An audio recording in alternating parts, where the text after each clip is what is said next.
Bonjour à tous, j'espère que vous allez excellemment bien. Aujourd'hui, on se retrouve pour parler cyclisme, pour faire le débrief de la troisième étape du Tour de France 2026. On va revenir un petit peu sur tout ce qui s'est passé du côté de cette étape. Coureur au top, coureur en difficulté. Qui a été efficace, qui a été performant, voilà, qui a eu beaucoup plus de mal du côté de cette journée, c'est ce qu'on va voir du côté de cette étape. N'hésitez pas à vous abonner à la chaîne, à réagir dans les commentaires, à mettre un pouce bleu, à partager la vidéo sur les réseaux sociaux, notamment auprès de vos proches, si vous pensez que ça peut les intéresser. Dans les commentaires, n'hésitez pas à me dire qui vous a plu, qui vous a déçu. Quand vous vous abonnez à la chaîne, vous pouvez rajouter la petite cloche, comme ça vous êtes au courant des dernières vidéos qui viennent de sortir, notamment des vidéos cyclisme. Si vous avez les moyens et que vous voulez soutenir mon travail, vous pouvez faire un super thanks. Vous pouvez également booster cette vidéo. Ça, c'est sur mobile, 3 fois gratuitement par semaine. Et on commence. Puis n'hésitez pas à aller voir Instagram, comme ça vous êtes au courant de l'heure de sortie des vidéos. Puis d'aller voir également sur la page directement de la chaîne si vous pensez que vous avez raté une vidéo ou une étape. Bon, on commence tout de suite avec l'étape du jour. Bon, une étape qui était pas facile du tout, pas facile du tout parce que on était sur une journée vraiment, enfin ouais, une journée de cyclisme qui a été intense sur cette journée, très très intense même. Ça c'est sûr que ça a roulé fort pendant toute l'étape. Et surtout, on s'attendait pas à ce scénario-là. C'est-à-dire que ce matin, je pense que tout le monde se disait, oh, on va laisser tomber le maillot de leader, hein, on va plutôt se concentrer sur d'autres objectifs. Mais l'objectif numéro un, ça sera pas d'aller chercher le maillot de leader. Il y aura d'autres envies du côté de cette journée, du côté des coureurs.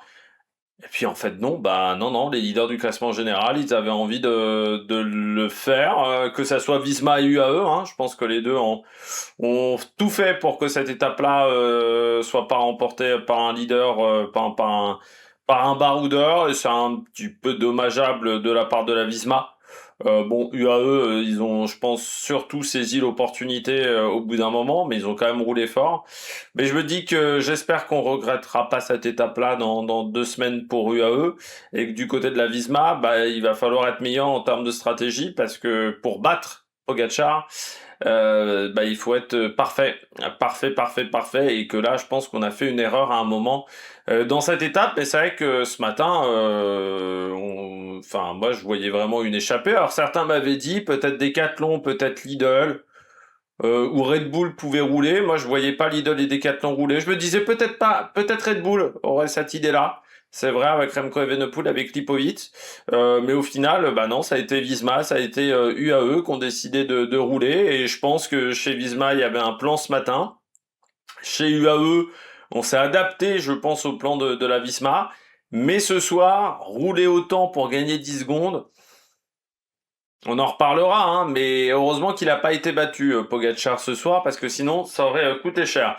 Petit coup de gueule du soir. Petit coup de gueule du soir, c'est pas sur la UAE, c'est pas sur l'organisateur, bah c'est sur le public. C'est sur le public parce que aujourd'hui, normalement, on n'aurait pas dû avoir de public sur le bord de la route. Hein, ça avait bien été dit par le préfet. Normalement, eh bien, on devait avoir une fin de course sans public pour des questions de sécurité. Hein. Je rappelle qu'il y a des feux de forêt dans les Pyrénées-Orientales, qui sont à peu près à une cinquantaine de kilomètres des Angles.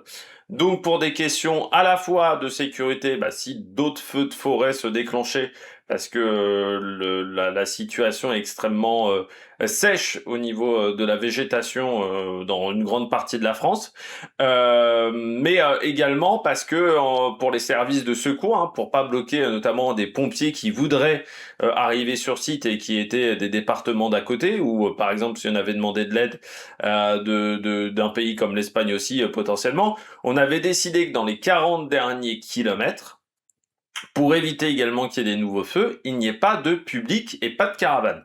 Alors autant la caravane, ça c'est de l'ordre de l'organisateur, ça a été respecté, autant le public, enfin pour moi ça n'a pas été respecté. Hein. Enfin vraiment, Et pourtant, il y avait des endroits où je voyais des policiers. Alors, est-ce qu'il y aura des amendes ce soir chez les gens qui étaient sur le bord de la route? Mais pour moi, il y avait un arrêté préfectoral. Pour moi, un arrêté préfectoral, normalement, ça doit se faire respecter. Il n'y avait pas que des locaux. Hein, à Font-Romeu, il n'y avait pas que des locaux. Dans la commune d'après, il n'y avait pas que des locaux. Il y a un moment, il y avait un coin de forêt où tu avais au moins une cinquantaine, soixantaine de personnes et au moins une quinzaine de bagnoles qui étaient garées sur la route en contrebas. Non, c'était pas que des locaux. Très clairement, j'ai pas vu de différence par rapport à une étape où il n'y aurait pas eu d'arrêté. C'est-à-dire que pour moi, il y aurait eu quasiment le même public sur cette étape s'il n'y avait pas eu d'arrêté. Moi, je trouve ça très problématique et moi, ça m'énerve parce que je me dis que bah, les prochains préfets, ce qu'ils vont faire, ils ont vu l'image du jour, les préfets, ils ont vu que les arrêtés, ils n'ont pas été respectés. Hein. Bah, ce qu'ils vont faire, c'est qu'ils vont dire au Tour de France, vous passez pas. On risque quand même, avec le comportement de ces spectateurs, d'avoir des étapes annulées. Moi, je suis très inquiet, notamment, vous le savez, depuis quelques jours, je vous en parle, c'est l'étape de Bordeaux. Parce qu'on traverse notamment les Landes. Les Landes, on sait que il y a des forêts de pins notamment, et en plus, il va faire très chaud là dans les prochains jours dans les Landes. Donc ça risque encore plus d'assécher la végétation, et on sait que c'est souvent des forêts de pins. Les forêts de pins, ça crame très vite le pin, et on l'a vu notamment aussi en Gironde. Tout le coin, enfin toute cette façade atlantique, ce sud de la façade atlantique, on se souvient des feux à la Thèse de Buch aussi, qui est pas extrêmement loin. Thèse de Buch, c'est dans le coin d'Arcachon. Donc on sait que dans tout ce coin-là, il peut y avoir des feux de forêt très importants. Voilà, moi je me dis que s'il y a un risque pour la végétation, bah vu ce que j'ai vu aujourd'hui moi au niveau du public, je serais pas surpris qu'on soit obligé d'annuler l'étape ou qu'on soit obligé de ne pas passer dans cette zone-là parce que le public, bah en gros, il ne respecte pas un arrêté. Et ça, je trouve ça extrêmement dommageable. C'est-à-dire que je pense pas que c'était un truc impossible à faire. On est dans des coins en plus où le Tour de France passe quand même quelques fois en montagne. On n'est pas sur des coins genre l'Indre par exemple où à une époque le Tour de France passait pas, on n'est pas en Corse où on passe une fois tous les 15 ans peut-être. Là on était dans des coins où le Tour de France passe quand même quelques fois dans l'année. Donc pour moi, bien il ne fallait pas que le public se déplace et à Font-Romeu par exemple. Pour moi, c'était pas que des locaux, c'était pas que des vacanciers. Il y avait des gens des communes d'à côté qui s'étaient déplacés. Donc ça veut dire qu'on n'a pas respecté pourtant une règle avait été introduite hier, qui avait été mise en avant par Christian Prudhomme. Bon, bah, je pense que les fois prochaines, s'il y a des risques de feux de forêt, bah, on interdira au public de venir, ça c'est sûr. Mais en plus, le Tour de France ne passera pas non plus. J'ai peur que ça ait ce risque-là, et notamment sur cette étape-là et l'étape de Belfort aussi, et l'étape du Markstein, bah, je me dis peut-être qu'on sera obligé d'annuler une étape parce que des gens aujourd'hui n'ont pas voulu respecter une loi, une règle, n'ont pas voulu pendant un jour. Et bah oui, tu peux pas aller voir le Tour de France, bah tu le regarderas depuis ta télé. Je pense pas que non plus ça soit la mer à boire. Donc ça m'énerve énormément. Bon, on passe au résumé de l'étape du jour. Eh bien, ça a été une étape fort animée depuis Granollers parce que beaucoup de coureurs se disaient tiens, possibilité d'aller récupérer un maillot jaune, donc forcément, ça a donné des envies d'attaque et ça a commencé avec Molnar et Kurt Nielsen dès le début de journée. Et puis après, on a eu beaucoup d'attaques, Pedersen, Garcia Pierna, Kirsch, Alaphilippe, on a eu également Carapaz qui a tenté sa chance, Paris Pindre également qui a essayé. On notera à 182 km de l'arrivée la grosse chute avec notamment Vacek, avec également Bruno Armirail touché à un genou. Il faudra voir ce soir si ça s'est bien passé du côté de Bruno Armirail. Normalement, il a fini l'étape parce qu'il est 18h au moment où j'enregistre. Donc normalement, Bruno Armirail, si je vérifie du côté de la Visma, il a fini l'étape du jour. Oui, il a fini. Il a fini à 36 minutes 30 dans un groupe Eto, mais il a fini cette journée de compétition.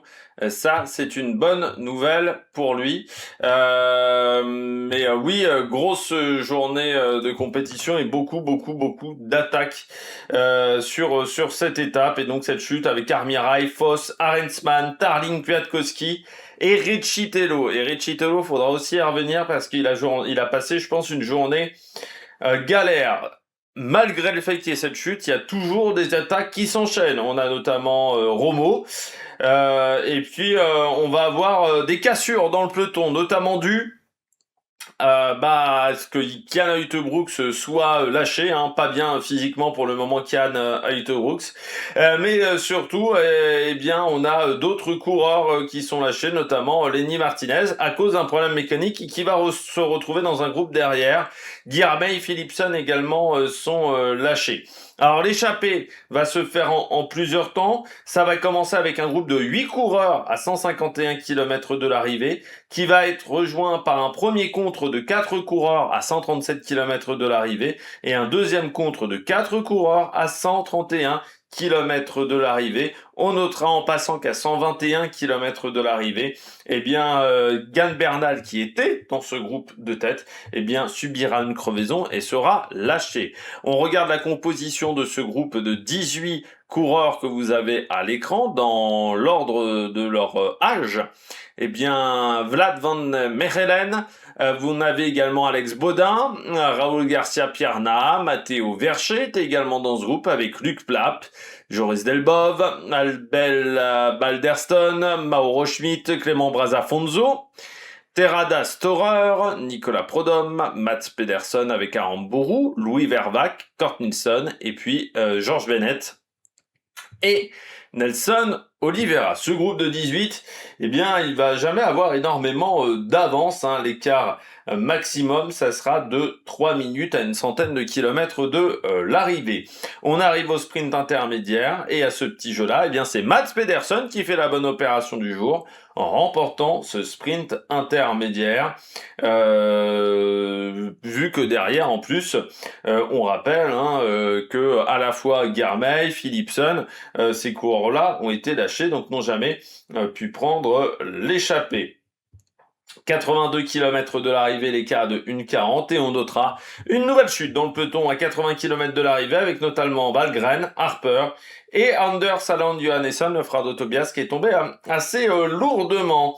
77 km de l'arrivée, attaque de Raoul Garcia Pierna, qui a l'objectif, on va dire, un petit peu de recomposer cette échappée, qui n'a plus qu'une 30 d'avance. Derrière, Pedersen et Aramburu sont repris. Et Garcia Pierna qui va être pris en chasse par Matteo Verchet, qui va avoir un petit peu de mal pour réussir à rentrer sur le coureur espagnol. Heureusement, il sera aidé devant Mechelen. À 30 secondes, on retrouve une accélération d'Alex Baudin qui va partir avec Bennett et Nicolas Prodhomme. Eh bien, et on a un troisième groupe qui est à 1 minute 10 et le peloton à 1,50. Ce groupe numéro 2 de 3 éléments va rejoindre le groupe numéro 1. Ce qui va donner un peloton une échappée de 6 coureurs. Derrière, le groupe numéro 3 est repris par le peloton. Baudin passe en tête du col de Tozès. Et à ce moment-là, le peloton n'est qu'à 1 minute 30. À 40 km de l'arrivée, l'écart de 1,27. On rentre en France. Et Alex Baudin, dans le col du Calvaire, va décider de partir seul. À ce moment-là, le peloton est à 1,15. Il va être repris par un de ses anciens équipiers, Nicolas Prodhomme, quand ils étaient chez Decathlon à G2R, et il va passer Alex Baudin en tête du classement de la montagne. Et au sommet, Prodhomme décide de se relever, et puis Alex Baudin va continuer un petit peu son effort pour être repris à 11 km 500 de l'arrivée. Et ensuite, on va être un peu dans une situation de sprint. On a presque l'impression de voir un sprint massif ensuite, où c'est la grosse bagarre pour essayer d'aller chercher la gagne, d'aller chercher la victoire comme pour un sprint. Et là, ça va être le collectif UAE qui va faire la différence et qui va catapulter idéalement notre ami Pogačar, qui va s'imposer sans trop de soucis aujourd'hui, avec 2 secondes d'avance sur Vingegaard et Carapaz. On retrouve ensuite Paul Sexas qui fait une belle journée devant Tobias Alland, Johannesson, Van Aert, Tipovic, Remco Evenepoel, Del Toro et Ayuso qui complète le top 10. Pogačar prend du même coup le maillot jaune de leader car il y avait une cassure et qu'au cumul des places, parce qu'on ne prend pas les écarts du contre-la-montre par équipe, et bien on cumule des places. Pogačar est devant Jonas Vingegaard sur les 3 premiers jours de course, donc il reprend le maillot jaune à égalité avec Jonas Vingegaard. Note de l'étape. Moi, j'ai pas trop voulu allumer cette journée de course, j'ai mis 9 sur 20. En réalité, le parcours était pas bon. Voilà. Elle est là, la réalité, c'est que le parcours était vraiment pas bon aujourd'hui. Donc, il y a un moment, t'as beau être coureur cycliste, il n'y a pas de miracle. Hein. De toute manière, est-ce qu'on aurait eu plus de spectacles si on avait eu une échappée qui serait allée au bout? Non. Pourquoi? Parce que ça manquait de dénivelé, ça manquait de pourcentage, surtout dans les différentes difficultés. Donc voilà, c'est le parcours qui n'était pas bon aujourd'hui. C'est pas un problème de coureur. Je dirais qu'on a même on a peut-être même eu plus de spectacles, peut-être même ce qu'on pouvait attendre en réalité. Mais bon, le parcours était pas suffisamment bien pour pouvoir faire des grandes échappées, des grandes accélérations. C'était vraiment pas un bon parcours aujourd'hui, avec ces énormes routes dans le final qui bloquaient complètement la course. Donc c'est pour ça que je mets un 9 sur 20. Le bilan des Bleus. Bilan des Bleus plutôt positif hein, aujourd'hui. Ça s'est plutôt pas mal passé. On va commencer avec Paul Sexas. J'ai envie de dire une journée pour Paul presque RAS au niveau de cette journée. Il n'y a pas eu de problème de compréhension avec la radio. Il n'y a pas eu de problème de crevaison aujourd'hui. Donc j'ai envie de dire, bah, quand il n'a pas de soucis, Paul Sexas, il est capable de rivaliser avec les meilleurs. On le voit, il est pas très loin au final de Vingegaard. Sur la fin du sprint, bon, il se fait dépasser par Carapaz, mais on rappelle quand même que Carapaz sur ce type d'arrivée, c'est quand même pas un manche non plus, le coureur de l'AEF. Non, je dirais une bonne journée du côté du coureur de la Décathlon. En plus, on envoie un Prodhomme en échappée. Ce qu'on n'avait pas fait, je pense que ce qui avait été une erreur sur le Giro cette année pour Scottson et Mühlberger de pas les envoyer en échappée alors qu'on avait peut-être pas forcément besoin tous les jours d'avoir 3 mecs ou 4 mecs autour de Félix Gall. Donc ça veut dire qu'on aura peut-être en plus des décathlons un peu plus en échappée, ce qui peut être intéressant. Et puis du bon Tige Bennett aussi dans le final. Le seul accro, c'est la chute de Riccitello qui finit aujourd'hui à 36 minutes. Donc il faudra voir l'état physique hein, de Riccitello ce soir, ce qu'il a bien tapé, le coureur américain. Bon voilà, c'est mais qui pour l'instant n'a pas été si efficace que ça. Hein, il faut le dire aussi à Riccitello depuis le début de course, parce qu'il a été tracté sur le contre-la-montre par équipe par Sexas et pour l'instant il n'a pas forcément aidé Paul Sexas. Mais je dirais que pour le reste, c'est plutôt une journée RAS et ça fait du bien parce que c'est vrai qu'après une journée d'hier où ça avait été animé, où la crevaison arrive pas du tout au bon moment, où en plus donc il y a eu un problème de compréhension avec l'oreillette, où c'est pour ça que Tige Bennett a roulé parce que j'avais oublié d'en parler hier. C'est vrai que je comprenais pas pourquoi Tige Bennett avait roulé hier à un moment. C'est juste que Paul Sexas disait je suis mort. Dans la voiture on a compris je suis fort et donc on a décidé de faire accélérer Tige Bennett. C'est là où on voit que, comme je le dis assez souvent, c'est bien d'empiler les coureurs talentueux. Mais il faut aussi avoir un staff talentueux. Tu gagnes pas un Tour de France juste en ayant des coéquipiers talentueux. Tu gagnes un Tour de France parce que tu as un staff de qualité aussi. Et c'est là où du côté des Decathlon, il va falloir travailler, il va falloir se densifier également avec ce staff pour réussir à atteindre les sommets. Si on veut atteindre les sommets avec Paul Sexas, il va falloir améliorer les choses également du côté du staff de cette équipe. Mais je dirais à part la chute de Riccitello, sinon pour le reste, c'est plutôt une bonne journée. Voilà, du côté de Paul Sexas. Et puis, je pense qu'il se rassure physiquement. C'est vrai, là, il a pu vraiment se comparer par rapport à Vingegaard, par rapport à Pogačar, par rapport à Carapaz, par rapport à Evenepoel aussi, par rapport aux coureurs du top 10. Et je pense que c'est bien rassuré aujourd'hui sur son état de forme. Je rappelle encore une fois, je vais le rappeler, je pense, pendant tout le Tour de France, malheureusement, mais un top 10 de Paul Sexas, ça sera déjà super. Enfin, faut pas non plus vouloir brûler les étapes, quoi, hein, du côté de Paul Sexas. Il en a déjà brûlé pas mal, mais faut pas non plus vouloir aller tout le temps plus vite que la musique. Un top 10 à 19 ans, ça sera déjà exceptionnel. Voilà. Euh, je trouve par exemple qu'on n'en demandait pas autant à un Canoë Brooks en début de carrière. Et pourtant, Canoë Brooks, quand il arrive chez les pros, c'est le crack à l'époque. Mais sur un premier grand tour, l'idée déjà de faire top 10. De toute manière, même Pogacar a pas gagné son premier grand tour. Alors voilà, faut déjà réussir à faire un top 10. Si tu arrives à un top 5, c'est encore mieux. Parce que là, c'est sûr que c'est du niveau d'Ayuso, c'est du niveau de Pogacar, c'est du niveau, je crois aussi de Rodriguez, Carlos Rodriguez. Mais faut pas non plus vouloir aller trop vite. Et puis une carrière, ça se fait pas que sur une année, hein. Une carrière, c'est dans la durée que ça se construit. Ça aussi, il faut l'avoir en tête. On a vu des mecs comme ça faire des très bonnes saisons une année, genre Ben O'Connor, et puis ensuite pas réussir à enchaîner derrière. Là, il faut pas faire la même erreur du côté de Paul Sexas. Deuxième coureur top, Bodin. Bah oui, belle échappée aujourd'hui. Sur le papier, je pense que 90% du peloton pensait que ça allait aller au bout.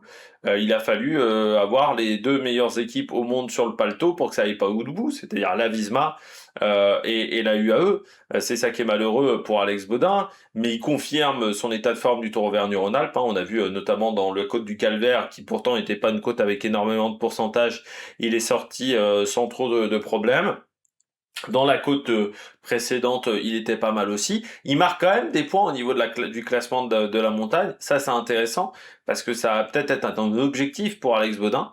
Faudra voir s'il arrive à repartir en échappée jeudi, parce que d'ici jeudi, on n'aura pas tant de points à distribuer que ça. Je crois demain c'est 12 ou 13. Donc il peut se contenter d'attendre l'étape 6 pour tenter de repartir en échappée, d'essayer de chercher pourquoi pas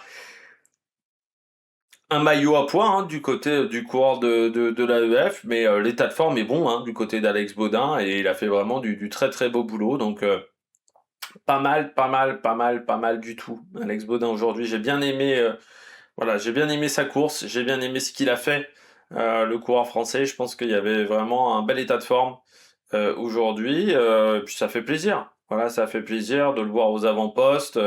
C'est quand même un mec qu'on a un peu pris plein la gueule à un moment avec le coup du tramadol, et qui en a pris plein la gueule. Il faut bien le dire. Alors oui, il avait fait une erreur, on est tous d'accord là-dessus, mais on a le droit aussi, pour moi, à une deuxième chance. Et dans le cas d'Alex Bodin, pour moi, sa deuxième chance, il en a le droit, et il le mérite aussi d'avoir une deuxième chance. On peut faire parfois une connerie, je pense que le dopage, ça reste une connerie, c'est pas tuer quelqu'un non plus, il faut aussi redescendre au bout d'un moment d'un étage. Et on a le droit de faire une connerie à un moment dans une carrière, et ça a été le cas d'Alex Bodin. Oui, ça fait du bien de le voir à ce niveau-là, parce que c'est le niveau que moi j'attendais de lui quand je l'avais vu chez Swiss Racing Academy à l'époque. Sur cette route Tourangelle, où il m'avait fait vraiment une super impression. J'avais vu sur la route au Tourangelle, j'avais vu sur une autre course aussi, et je m'étais dit, oh bah tiens, lui, c'est vraiment un coureur, petit profil grimpeur intéressant. J'avais regardé à ce moment-là son pédigré à l'époque, et je m'étais dit, ah, tiens, Decathlon a peut-être fait une erreur de ne pas le garder dans l'équipe junior. Bon, ensuite, ils l'avaient récupéré. Mais pour moi, c'est vraiment un coureur qui a du talent. Donc à suivre. Voilà, Alex Bodin sur ce Tour de France. Et puis Matteo Vercher, là aussi, parce que pour moi, c'est pas forcément son terrain de prédilection. Vercher, c'est plus un puncher qu'un grimpeur, véritablement. Et je me dis que vu ce qu'il a montré aujourd'hui, en faisant quand même beaucoup d'efforts, parfois un peu inutile, je pense derrière Raoul Garcia Pierna, pour moi c'est pas à lui de rouler derrière Raoul Garcia Pierna, et il plafonne un petit peu, et à 2-3 moments aussi où il a attaqué peut-être un petit peu à contretemps pour aller chercher la bonne échappée. Mais Matteo Vercher, pour moi, il y a une étape qui peut convenir, c'est peut-être en fin de première semaine, dimanche prochain, ça peut peut-être convenir, du côté de Matteo Vercher. C'est une étape où je suis pas sûr qu'on ait vraiment les leaders du classement général qui mettent tout, en sachant que le lendemain de la journée de repos va être dur. Donc il y aura peut-être des opportunités ce jour-là pour les baroudeurs. Et je me dis que ça conviendra peut-être pas mal à Matteo Vercher. Et puis en flop, Bon, Kevin Vauquelin, mais j'ai envie de dire que Kevin Vauquelin, pour l'instant, c'est un début de course compliqué pour lui, hein. On sent que physiquement, ouais, il est pas au top. Kevin Vauquelin, bon voilà, c'est vrai qu'aujourd'hui, ça aurait pu être une étape également qui lui convenait, hein, quand on voit le profil. Mais ouais, les jambes sont pas là, hein. Il perd 13 minutes aujourd'hui, 13 minutes 30, sans forcément être victime de chute, j'ai envie de dire à la régulière.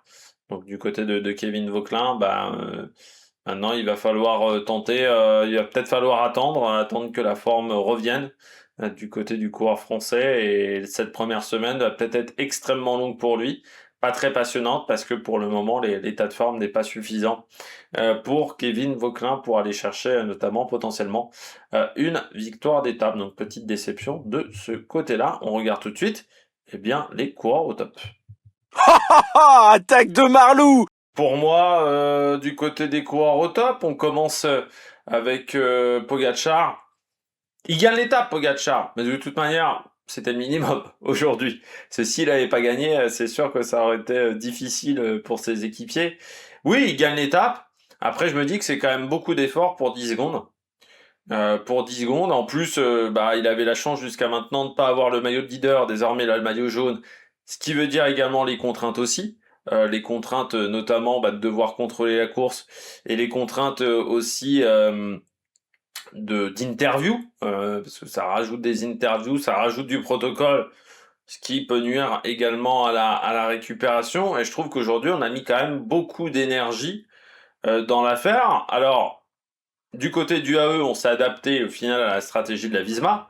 C'est-à-dire qu'on a décidé d'avoir cette stratégie-là parce que la Visma avait décidé de ne pas laisser énormément d'avance à ce groupe de 18. Donc on a fait preuve d'inventivité et un peu de ce côté-là.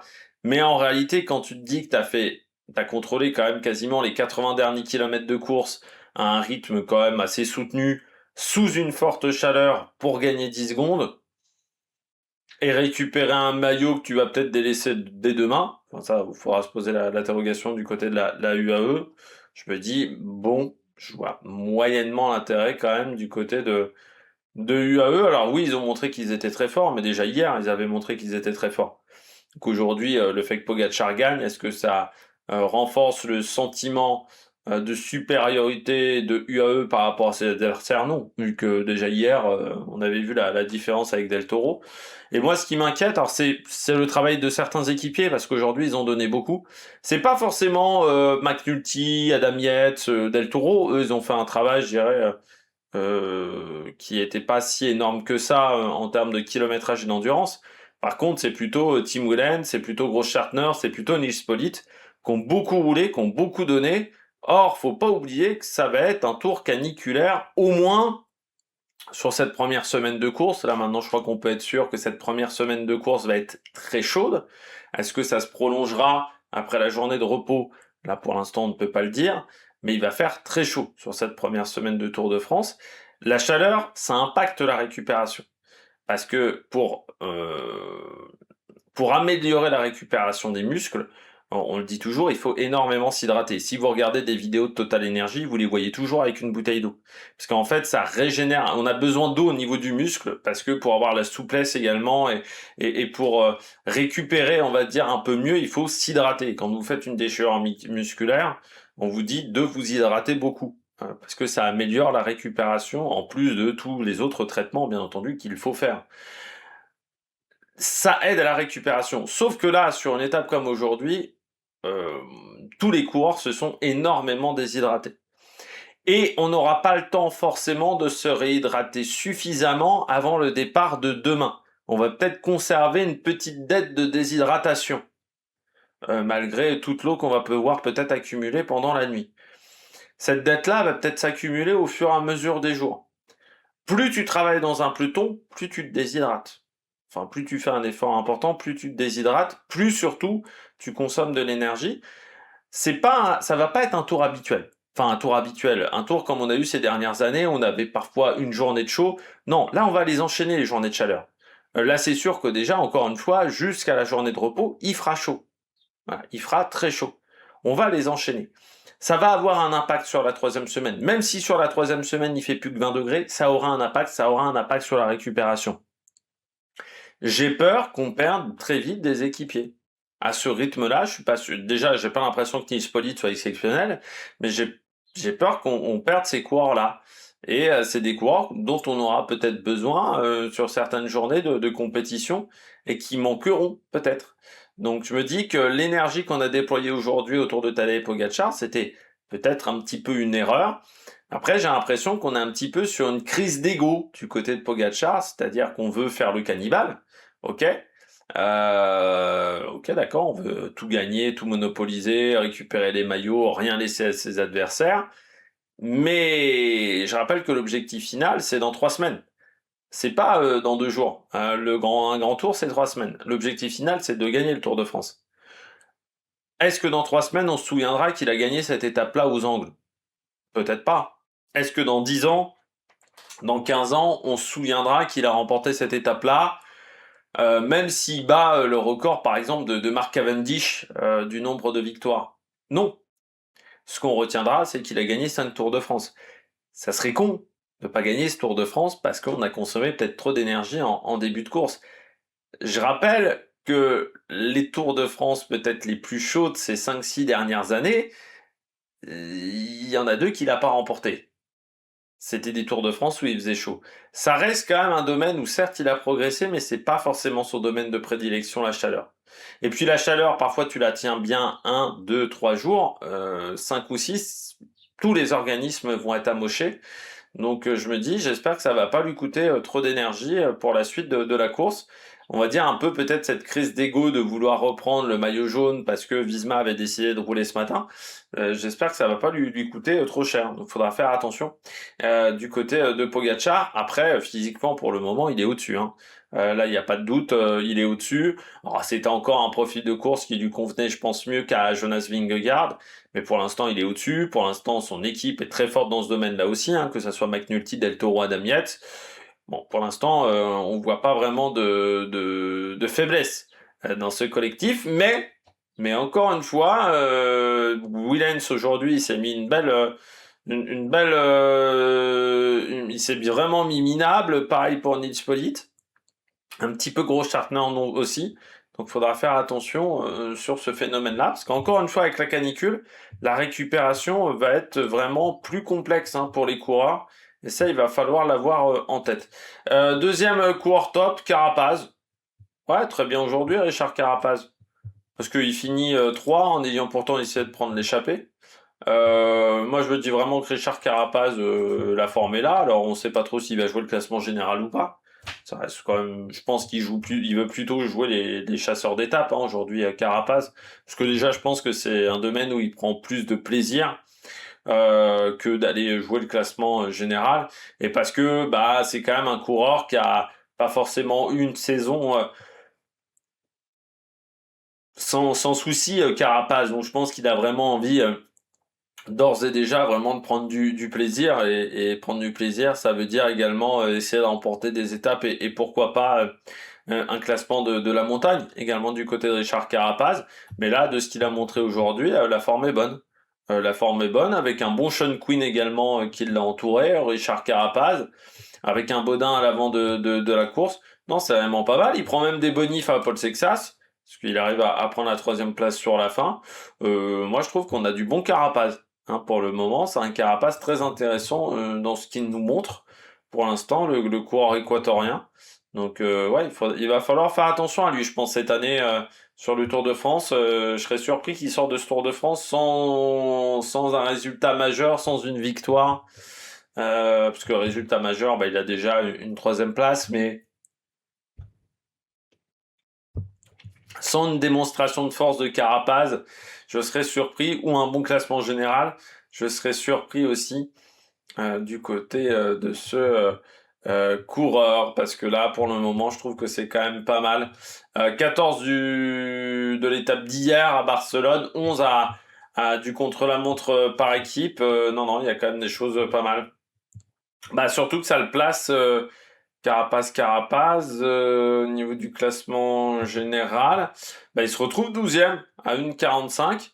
En sachant qu'il a perdu pas mal de temps sur le contre-la-montre, hein, ça leur a coûté un petit peu cher du côté de l'AEF, donc non, il y a des choses intéressantes, très intéressantes pour Richard Carapace et pour l'AEF, et ça ferait du bien pour l'AEF au niveau des points UCI également, hein, du côté de cette formation, parce que ça serait bien d'en marquer pas mal à la fin, parce que voilà, hein, EF a besoin véritablement de points UCI en ce moment. Troisième coureur top, Tobias Allan Johannesson. Début de course sans trop de soucis hein, du côté de Tobias Allan Johannesson. Là aussi, je dirais que comme Richie Tello avec Sexas, Anders Allan Johannesson a un petit peu tapé la tête, donc il faudra être sûr voilà, au niveau du protocole commotion et sûr que tout va bien du côté d'Anders Allan Johannesson avec la chute à 80 km de l'arrivée. Mais je dirais à part ça, je trouve que l'équipe est plus solide pour l'entourer, notamment en haute montagne avec Trahen et Charming. Pour l'instant, bah là, on retrouve aussi les qualités de Tobias Allan Johannesson, c'est-à-dire qu'il est pas mauvais dans ce type-là d'arrivée punchy. Il est capable vraiment de tenir la baraque. Dommage le contre-la-montre par équipe, mais on savait que Uno X allait perdre du temps.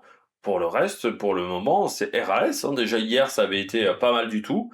Là, il est dans le top 5 de l'étape. Il est le premier avec la cassure à 4 secondes, Tobias Allan Johannesson, et il finit devant Lipovitz, Remco, Del Toro, donc qui a fait un travail d'équipier, mais devant Ayuso, devant aussi Martinez et Van de Velde. Donc là, c'est plutôt très intéressant pour lui. Et je rappelle qu'on est quand même sur un coureur qui a fini 5e du dernier Tour Auvergne-Rhône-Alpes, en sachant qu'il avait très mal démarré en haute montagne. Ça tenait la cadence. Du côté de Tobias Allan de Johannesson, ça tenait même très très bien à la cadence. L'an dernier, il s'était pas trop écroulé en dernière semaine, même si ça avait été un petit peu plus compliqué. Il avait réussi à tenir la cadence sur la fin. Donc oui, il va falloir faire attention parce que on est sur un coureur qui est capable de faire vraiment du très très bon boulot du côté de Tobias Allan de Johannesson. Et oui, il faudra faire attention. Attention, attention, parce que ouais, pour l'instant, il fait pas beaucoup de bruit, Tobias Allan de Johannesson, mais il est tout le temps aux avant-postes, tout le temps aux avant-postes, toujours bien placé. Et en termes de résultats, ça c'est ce qu'on demande aussi à un coureur du classement général, c'est d'être régulier aux avant-postes. C'est pour l'instant ce qu'il arrive à faire. Donc à suivre, Tobias Allan Johannesson. Les bonnets d'âne du jour, Visma. Ouais, je pense qu'aujourd'hui on n'a pas réussi grand-chose chez Visma. Déjà, il va falloir m'expliquer pourquoi ils ont roulé derrière l'échappée. Parce que de ce qu'on a appris là tout à l'heure, un petit peu à l'arrivée, c'est qu'en gros, ce matin, UAE était pas vraiment parti pour aller jouer l'étape. Ils ont joué l'étape parce que l'échappée était pas très loin. L'échappée était pas très loin parce que Visma a roulé. Donc là, j'ai quand même du mal à comprendre. Est-ce que on voulait s'accrocher à tout prix au maillot jaune du côté de Jonas Vingegaard? Ce qui serait quand même surprenant, mais ce qui montrerait également un signe un petit peu de faiblesse si on s'accroche à ce point-là à un maillot jaune de Tour de France, en sachant que ça va peut-être coûter de l'énergie pour la 3e semaine, c'est qu'on sait déjà qu'on ne pourra pas gagner le Tour de France. C'est que dans la tête, on a déjà abandonné l'idée qu'on pourrait gagner le Tour de France, qu'on pourrait battre Pogacar. Je trouve ça triste au bout de 3 jours de course quand même. Donc ouais, j'ai du mal à comprendre cette idée de vouloir conserver à tout prix le maillot jaune. On est sur un grand tour. C'est très compliqué de garder le maillot de leader du jour 1 au jour 21. Même Pogacar l'a jamais fait. Sur le Giro, c'est là où il la garde. Le Giro où il avait été battu par Narvaez à Turin. C'est le tour où il avait gardé le maillot de leader le plus longtemps. Mais là, je trouve que c'est une erreur de la part de la Visma parce que aujourd'hui on perd en plus, enfin on perd Armirail, Armirail tombe. Non, on n'avait pas besoin de rouler autant derrière l'échappée. On avait un Baudin, en plus Baudin c'est presque le profil idéal s'il récupérait le maillot parce que ça voulait dire que tu allais peut-être pas forcément le récupérer tout de suite après la fin des Pyrénées. Donc, c'est-à-dire que les 2 étapes de plat après la fin des Pyrénées, tu allais peut-être le récupérer Col-Durand, ce maillot. Parce que Baudin, ça grimpe quand même un petit peu. Donc, c'était peut-être même presque l'idéal pour Jonas Vingegaard qu'un Baudin prenne le maillot de leader. Et dans cette échappée-là, il y avait aussi Bernal, bon, il y avait des coureurs comme ça. Je dirais qu'il y avait beaucoup de coureurs qui étaient intéressants pour prendre le maillot de leader, et surtout que tu le récupères pas tout de suite. Pour moi, il n'y avait pas besoin de rouler à ce point-là du côté de la Visma, surtout que le final ne correspondait pas aux qualités de Jonas Vingegaard. Voilà, avec cette finale-là où il y avait une montée presque punchy, ça correspond pas encore aux qualités de Vingegaard. Vingegaard, il aime les montées longues. Là, on n'était pas sur un col long à l'arrivée. Donc j'ai du mal à comprendre pourquoi on a voulu faire ça et presque ouvrir la porte à une autre stratégie du côté de la UAE et à une stratégie plus offensive de la part de la UAE. Alors est-ce qu'on se dit du côté de Visma qu'on voulait que Pogačar roule, que les équipiers de Pogačar roulent pour les fatiguer? Mais je pense pas qu'on soit à ce niveau-là alambiqué de stratégie du côté de la Visma. Non, je pense vraiment qu'il y avait l'idée de conserver le maillot à tout prix aujourd'hui. Et si je me dis qu'on est déjà dans l'idée de conserver le maillot à tout prix, c'est que dans la tête de Vingegaard, on a déjà lâché l'affaire. C'est-à-dire qu'on sait très bien qu'on est moins fort que Pogačar. Et ça, je trouve ça inquiétant après 3 jours de course, parce qu'on est qu'au 3e jour de course. Il peut se passer beaucoup de choses. Pogačar nous l'a déjà démontré une année. Il était dominateur à ce moment-là. Il gagne Super Plongée Belle-Fille avec une marge phénoménale. 3 jours après, il est complètement HS au Granon. Donc faut faire très attention. Un tour, c'est long. Et surtout celui-là avec la canicule. Avec la canicule, donc il va être encore plus long, peut-être ce tour-là. Donc je pense qu'il faut pas faire d'erreur déjà stratégique et tactique. Mais ensuite, il peut se passer beaucoup de choses encore. Si on va par là, même à l'époque du dopage à l'EPO, le Tour de France le plus compliqué à gagner pour Armstrong, si on prend les résultats, enfin qu'il avait gagné dans un premier temps, mais ensuite ses victoires qui lui ont été retirées, entre 99 et 2005, c'est le Tour de France 2003. Parce que vous avez la canicule, vous avez également Iban Mayo, mais parce que il avait une grosse adversité, mais il y avait eu aussi la canicule. Et ça joue sur cette erreur dans le contre-la-montre de Jan Ullrich, où il avait mal repéré le parcours, le coureur allemand. Un jour de pluie, peut-être été les 2 seuls jours de pluie du Tour de France 2003, c'est cette étape du contre-la-montre et le lendemain aux Champs-Élysées avec la victoire de Jean-Patrick Nazon. Donc il faut l'avoir en tête. Un Tour de France canicule, c'est un Tour de France qui est pas si évident que ça. Parce que la chaleur, ça gêne la récupération.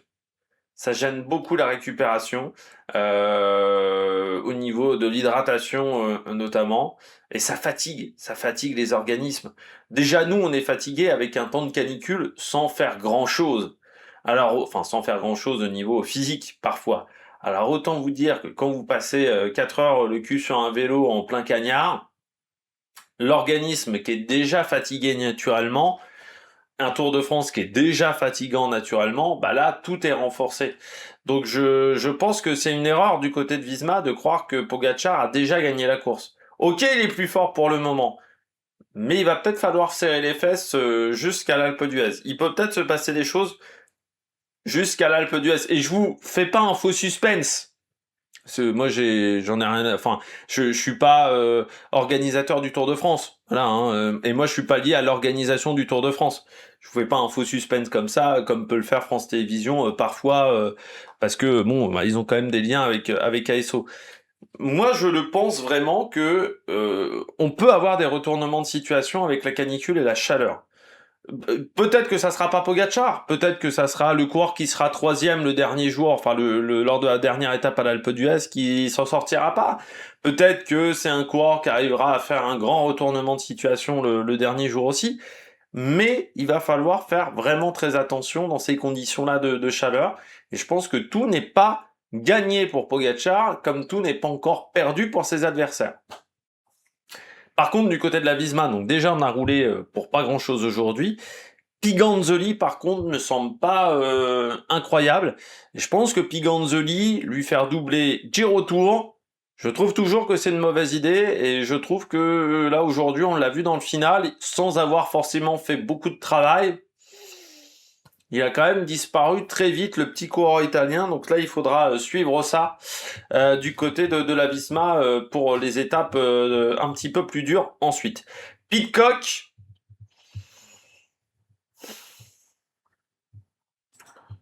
il est pas largué, mais là aujourd'hui, c'est normalement un terrain où il doit être plus efficace que ça, Pidcock. Voilà, tout simplement, Pidcock aujourd'hui, il finit 16e. 1 km 7 de montée, il finit 16e. Normalement, c'est le profil de course qu'il aime. Thomas Pidcock, où il est efficace. On se souvient notamment l'an dernier, l'étape de Bilbao, il avait vraiment managé Jonas Vingegaard sur cette étape-là. Donc, ne pas voir Pidcock dans le top 5, pour moi, c'est pas forcément vraiment un bon signe. Et puis, depuis le début de course, en fait, il est en retrait, Pidcock. Alors oui, il est, je crois, 10e au classement général, 11e classement général, puisque Van Wilder lui est passé devant. Ok. Mais il a du mal à vraiment obtenir des grands résultats. Là, il finit aujourd'hui à 18 secondes. Avec Higuita, il finit derrière Jordan Jegat, par exemple, aujourd'hui. Finit à 6 secondes de Jegat. Il finit juste devant Egan Bernal et Benoît. Mais bon, Egan Bernal, Benoît, c'est pas forcément des mecs qui jouent le classement général. Ouais, je suis pas convaincu, voilà, aujourd'hui par Tom Pidcock. Alors je sais que bon, voilà, la saison là aussi n'a pas été parfaite pour lui. Hein. Il y a eu des hauts et des bas, on va dire, du côté de Tom Pidcock, notamment cette période Tour des Alpes, Liège-Bastogne-Liège, qui a pas forcément été évidente. Mais là, j'aurais voulu le voir un petit peu plus devant, Tom Pidcock. Là, je trouve qu'il est un petit peu derrière. Il est dans les cassures. On parle quand même d'une arrivée qui convenait, là encore une fois, à ses qualités, normalement à Tom Pidcock. Même s'il a peut-être un peu perdu de punch pour améliorer ses qualités en montagne. Il doit être avec Ayuso, il doit être avec Remco Evenepoel. Il doit être dans ce groupe à 4 secondes. Or, il finit 14 secondes derrière. Et déjà hier, il n'est pas forcément aux avant-postes non plus. Tom Pidcock, voilà, ça fait depuis 2 jours où je trouve que sur des profils de course qui lui conviennent vraiment bien, bah, je le trouve un petit peu en retrait. Donc j'espère que ça va pas se poursuivre pour le Britannique parce que bah, pour un top 10, ça peut être un désavantage pour lui.